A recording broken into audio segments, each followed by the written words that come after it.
You can put it, it's your investigation, so put it in different spots around the room, see what you get. Actually,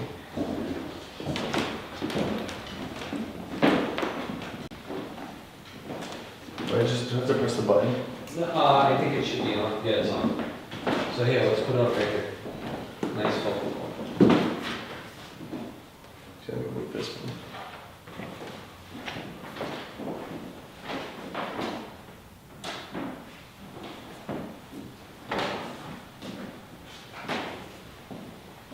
So this room doesn't get a whole lot of activity, I mean, usually there's not a whole lot of activity in here, but as Andy just said on the last investigation, they were asking, so what happened exactly? So we asked like 3 different questions after Chris spent about 5 minutes talking about the history of the room Right. and telling them 1 or 2 stories. We then went around the circle and asked some questions, and after each one, 3 in a row, within reasonable time, the ball lit up. Really? Like a response. What were the questions? First one was, is anybody here in the room with us? I think was the first one, ball lit up. Right. And then the subject came up that Eliza spoke French, and we actually had a guy in the group that was from France, so he spoke French and asked a question in French, like, did you enjoy Paris? Yeah. And it lit up. I think the other one was, do you understand French? It came before, did you enjoy Paris? But after all 3, the ball lit up. Yeah. So people, yeah, that's what you keep hearing, it's stinky. So people often ask what leads to a haunting, right? Like the story is always, it's like someone from the 1800s in a big abandoned house, and that's a stereotype, but that doesn't always have to be that. I mean, certainly hospitals, prisons, apartment buildings, schools are very common. Cemeteries are not really, because the idea is that a spirit is going to, if there is such a thing as ghosts, they're going to kind of cling on to where they had good times, not where their body is. There's also some natural elements that are common denominators. So like granite, quartz, graphite, anything, anytime you see those in the foundation, large bodies of naturally running water, electrical storms, things like that. So these are all like things that kind of contribute to a place being haunted. And then obviously, what's the history of the place if it's got a dark energy? But at the same time, a place like this, this place had parties and it had galas and and to this day we have weddings and plays and stuff like that. So we try to keep it culturally alive and relevant, and we feel like that gets just as much activity as something that would be negative. Obviously, the house did have a bit of a darker side. So the Morrises would have had slaves, but not the Jumels. And from what we could understand, they were treated pretty well. Obviously they were working very hard here. It wasn't a pleasant experience, but it wasn't horrendous based upon the documentation that we have back and forth from Roger and Mary. But the Jumels did not have slaves. They would have had servants, and they would have been, if not people of color, they would have been German and Irish descent as well. The Jumels didn't have slaves, and we don't know if it was like a moral thing, or if the fact that Stephen, being that he's French and his family went through the Haitian slave uprising, kind of would have scared him. So it could be that too. We don't have any documentation about that. One thing though is that Anne Northrop, wife of Solomon Northrop, from 12 Years a Slave, did work at the house. Yeah. Any questions? Any questions or anything like that? Any cool stories about famous people chilling in this room? I mean, or most rooms just people walk chilled out. Yeah, I mean, you gotta Washington's- think about it. So the house was built for entertaining. So what you see right here was pretty unique for the house, for the time the house was built. This would have been a serving alcove, so they would have come up, drop the stuff off, and then bail out from that. They didn't have to go out through there. So they built the house to be full-time service, almost like a hotel. I'm just trying to see if I made that. I heard something from this side. I was trying to see if I did that. It's probably me. But I mean, as far as famous people, as I said, there was that big cabinet dinner where he had Hamilton, Jefferson, Washington, Adams, Knox. Yeah. So, shall we head upstairs? Yeah. Yes. Yes, We're gonna we tell some have ghost one stories bar. after. We have 1 bar battery. Really? Indicate to meet her up to the painting. Oh, wow. Who is this? So this is Wilhelm von Hest. He was the commander of the Hessian army. Now let's go over to Eliza.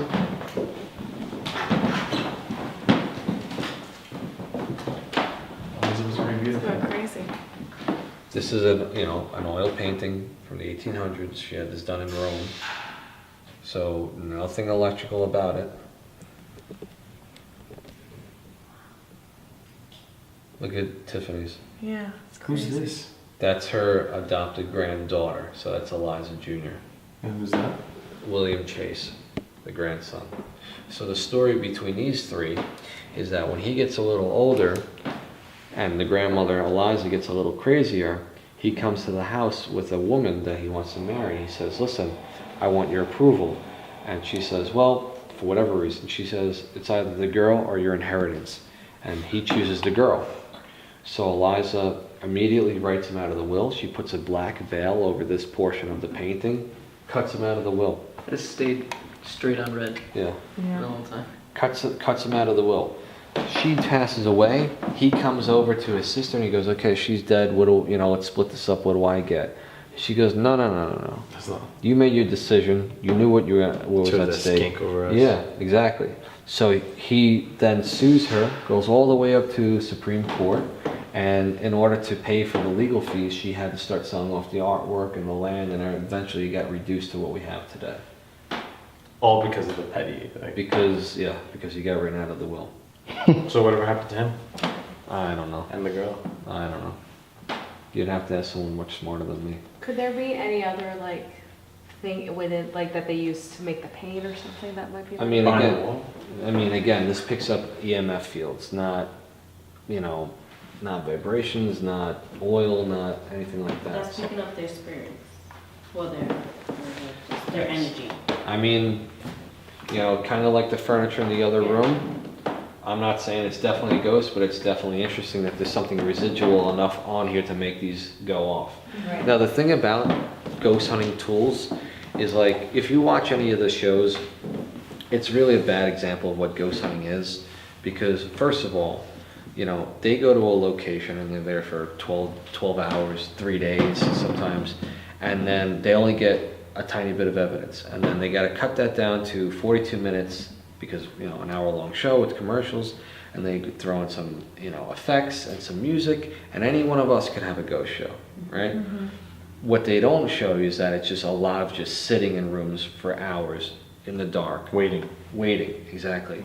The other thing is that they use a lot of tools that have not been really tested yet. Like they use a lot of like apps or like spirit pucks or like, things like that like kind of like decipher and go through like white noise. And it's supposed to be that like when you hear like a word or a phrase, whatever, that's a spirit communicating. And there's a lot of things like that. Now, unless I'm missing something, no one that I know has a ghost in a lab somewhere that they construct a thing, they test it on that thing, they get a positive reaction, and then they sell it on eBay, right? So they're just making things based off of theory. The thing about what we use, the tools, is I know what this does, right? I know what a REM pod does. I know what a flashlight does. I know what those light sensors do, right? They weren't made for ghost hunting. And sometimes the best tools are just eyes and ears as well. Make sense? Yeah, 100%. Yeah. All right. So we're gonna leave that REM pod right there. We're gonna head upstairs. I'm gonna check out upstairs. All right. You want this? Oh, sure.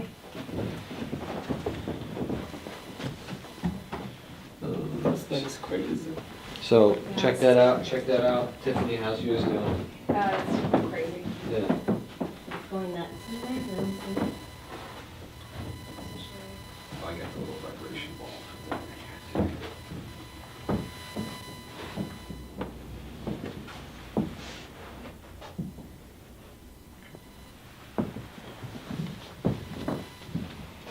So this is where the magic happens, huh? Yeah. So For this some is, people. so why does Aaron Burr have his own mattress in here? His own mattress? Is this where they slept? So this would have been Roger Morris's room. Oh. This would have been Stephen Jamel's bedroom. Would have been Aaron Burr's bedroom. During the Revolution, the officers would have stayed in these rooms down here. Soldiers would have stayed upstairs on the 3rd floor, probably in the basement as well. And so the beds are in here. I believe this is all loaned from King Manor, which is another historic house. But it's just to represent that what the room would have been used for. Can I have this down? Yeah, absolutely. It's not actually a mattress. It's just like a giant bag stuffed with hay or packing peanuts. What is interesting is that about a year ago, I was leading a private investigation, and I noticed right here it looks like an ass indent, like someone was getting out of bed. In this room is where we captured that EVP that I showed you guys earlier. Where were you guys stationed? Well, in the video, we're all over, like we were just setting up the room. So I believe the camera was set up over here when it was captured. It's over here. Wow.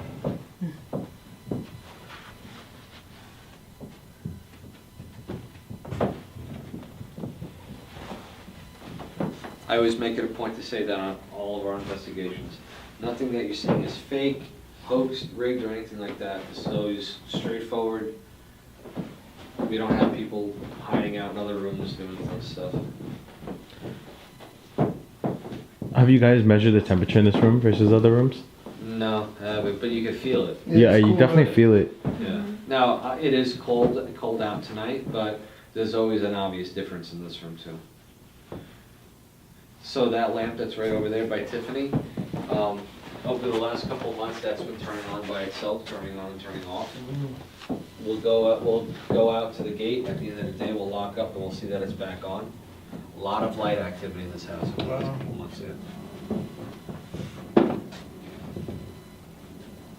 You know what I just thought of? I'm gonna play that EVP in here and see if that gets something. Yeah.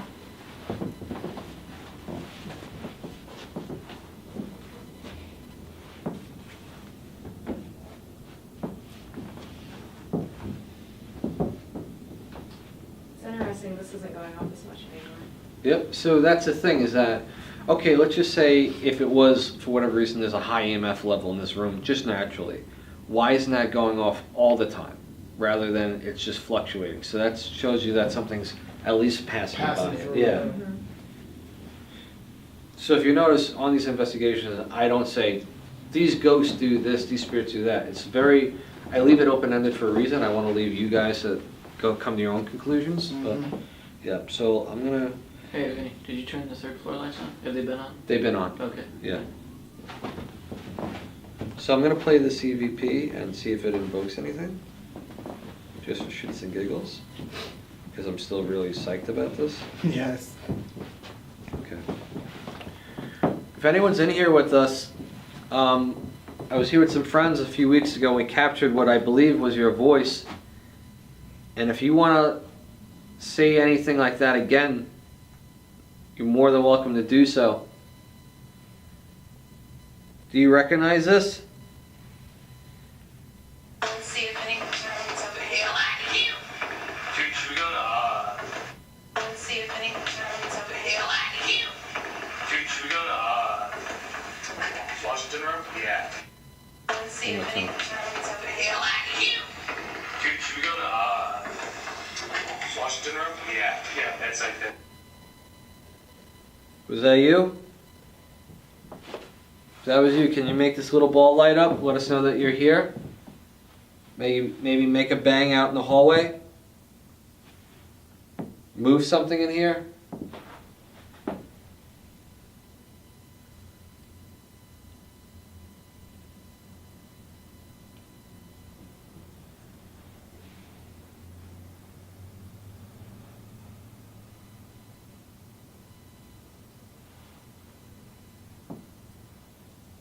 No one's here to hurt you in any way. You heard that? Mm-hmm. Someone in the hallway?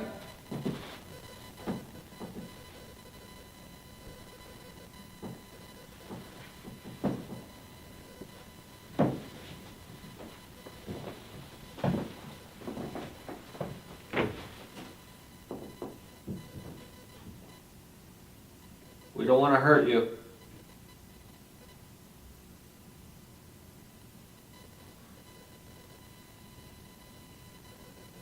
You have something you want to tell us?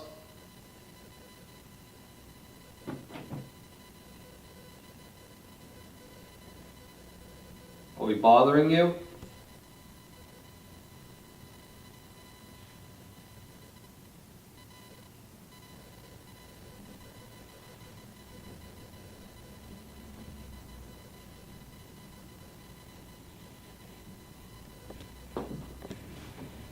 We're gonna come out in the hallway. Well,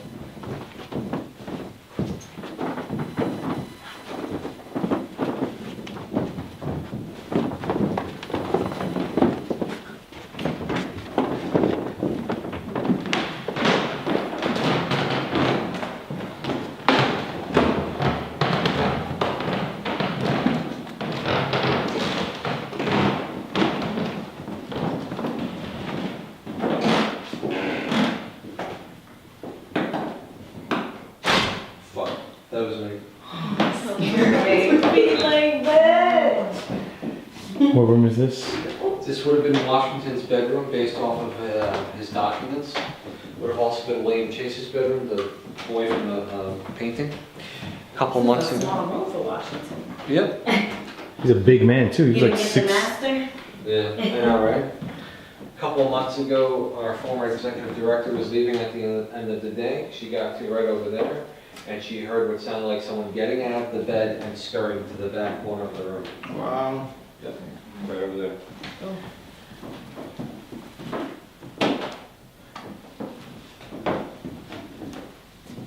And Burr's room really had a lot of activity. Oh, there's two. Yeah.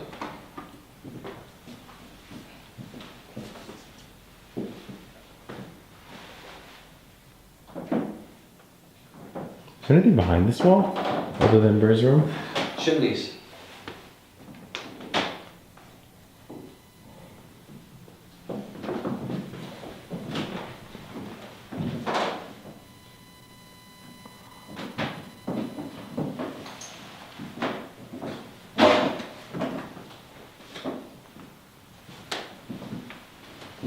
If you look at these globes, you could see how they're different.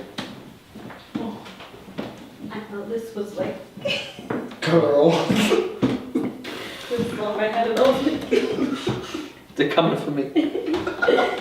What's in this chest? I don't know. This is Napoleonic, so that means that it belonged to the Bonaparte family. That's how old that is. Wow. Yep.